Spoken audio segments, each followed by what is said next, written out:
두 번째 안건인 수소경제 활성화 계획은 미래 친환경 산업의 핵심인 수소경제 분야에서 세계 최고 수준의 선도국가로 도약하기 위해 마련한 대책입니다.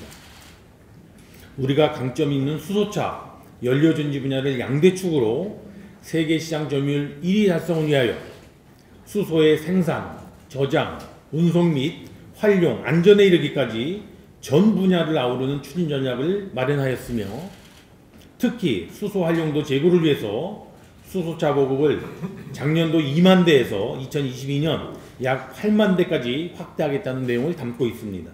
이 이외에도 대중소기업의 상생, 전문 인력의 양성, 글로벌 표준 선점 등 수소경제 생태계 조성 방안도 함께 포괄하고 있습니다.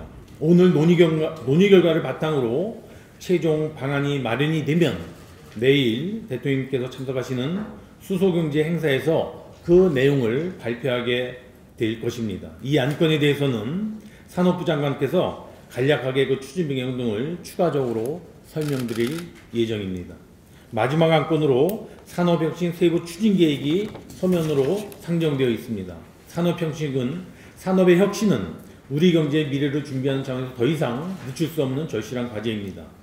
지난달 발표했던 2019년도 경제정책 방향에서 주력제조업, 서비스업, 신산업 3개 분야에 12개 주요 업종을 집중 지원하겠다는 방향을 제시한 만큼 이제는 구체적인 추진 과제를 수립해서 이행해야 될 시점입니다.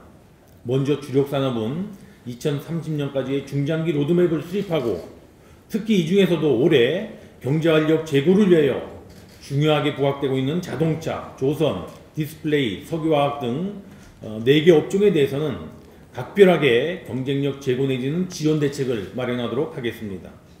고용 부가가치 창출 효과가 큰 서비스 산업의 경우 전반적인 서비스 산업 활성화 대책과 함께 특히 관광, 보건, 게임 콘텐츠, 물류 등 4개 분야에 대한 가감한 지원과 규제 대역 작업을 추진하겠습니다. 끝으로 신산업의 경우 8대 선도사업 중에서도 특히 중요한 의미를 지니는 스마트 공장과 산단, 미래차, 핀테크, 바이오헬스 등 4개 업종에 대한 제도 개선과 재정 세제 지원 대책을 강구하겠습니다. 이와 같은 경쟁력 제고 또는 활성화 대책을 2월 말 늦어도 1사분기까지는 마련 시행하고 상반기 중에 변화와 성과가 나타날 수 있도록 하겠습니다. 이를 위해 중후부처를 중심으로 민간 합동 TF를 만들어 그 방안을 구체화된 내용에 대한 이행 상황에 대해서는 경제활력 대책회의를 통해 주기적으로 점검해 나가도록 하겠습니다.